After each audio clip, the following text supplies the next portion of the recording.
Hello everyone and welcome back to the channel. So on today's video I was going through some of my tubs. These ones I did yesterday and these ones I've got to do today, which is all my hatchlings. So I decided to show you how I keep the humidity up for all my snakes over here. So as you probably know if you've seen the channel already, but I keep ball pythons, which where they come from in Africa it's actually really humid. So we tend to have to keep the humidity up over here. Obviously, depending on where you are in the world, will depend on how humid you got to keep it. But over here, I've got my little thermometer over here. The humidity is at around about 67% at the moment. And so I tend to find that I have to spray every 2 or 3 days. I'll come through and spray all the tubs down just to make sure the humidity is high, because obviously ball pythons are notorious for being really picky eaters. So I find if you keep the temperatures pretty perfect and also the humidity, I don't tend to have too many problems with snakes not eating.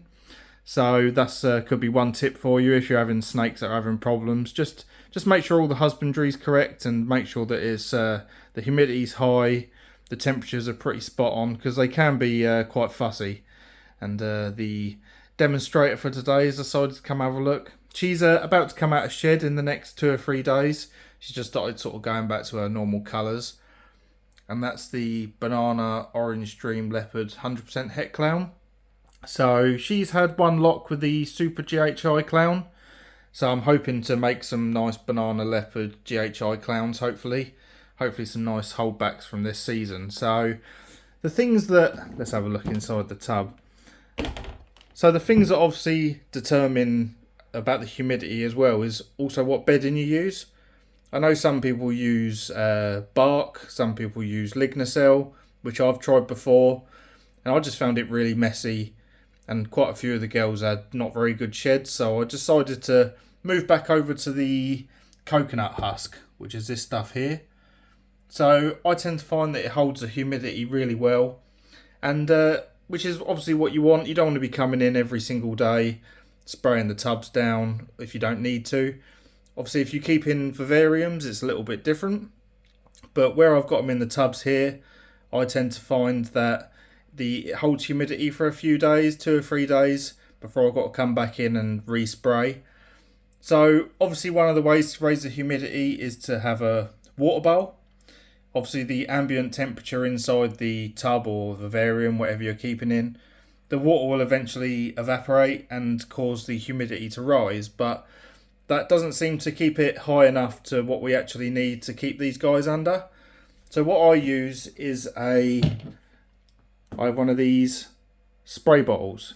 So a pump sprayer, which I used to use the ones where you use the handheld sprays, but once you get over like 2 or 3 snakes, it's absolutely horrendous.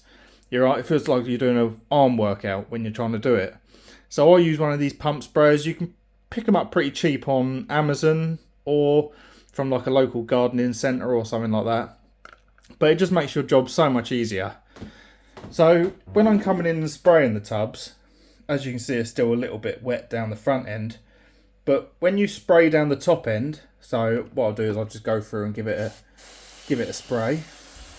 So I tend to get the front reasonably wet, because once you start spraying at the back, because it's over the top of the heat mat, it will raise the humidity quickly, but it will also evaporate really quickly. So still go down the back end, give that all a spray down.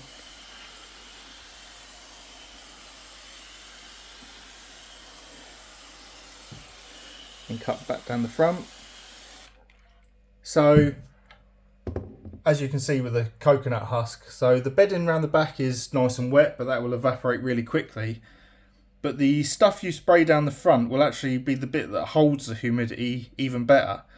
So you want to spray the front end quite a lot. It will eventually evaporate, but if you spray this end here, it will hold the humidity a lot better. And then that's what I like to do. So I'll go through and give them a spray down like that. But as you can see from these two here, she's had a perfect shed. So I'm going to go through and clean her out in a minute.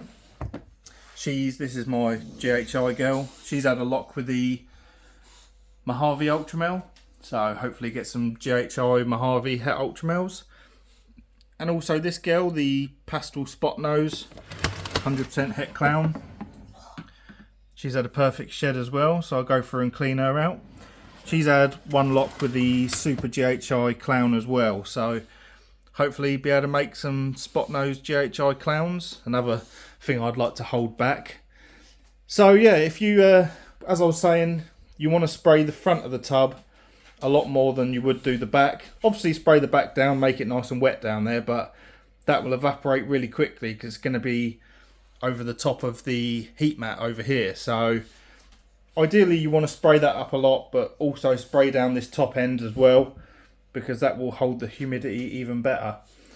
Sorry about that, my camera decided it wanted to cut out. So as I was saying, spray down the front of the tub a bit more than you would do the back, because this will be the part that holds the humidity in the tub for even longer, because down over the back over here, all this stuff you've sprayed down over the back, that will just dry up and evaporate really quickly. It will raise the humidity quickly, but it will also dry very quickly as well.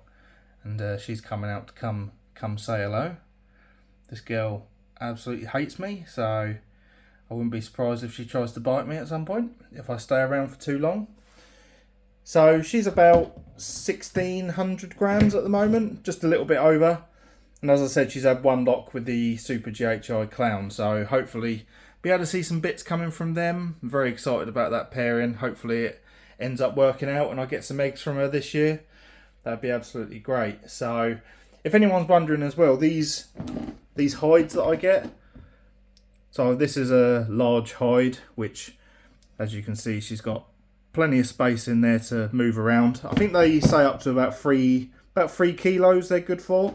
And then I use these small hides, for the hatchlings, and I get all them from Ashley over at Living Art Ball Pythons. If you go have a look for her on Instagram, you'll be able to find her.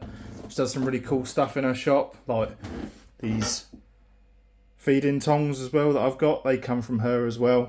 Definitely worth having a look, but I'd definitely recommend getting yourself a spray bottle. It makes the job so much easier, especially if you've got a few snakes. Them handheld ones are absolutely terrible, but if you guys have got any other tips that you use to keep your humidity up, then write them down in the comments, because we can all learn from each other. There might be some ways that you do things that I might not actually do here, so it's always good to learn from everybody in the hobby and learn how other people do things. So thank you guys for tuning into the video. This was sort of a video for people that are sort of new to keeping and want to know little tips and tricks of how to do things. So hope this helped if you are watching the video, and I'll see you guys on the next one.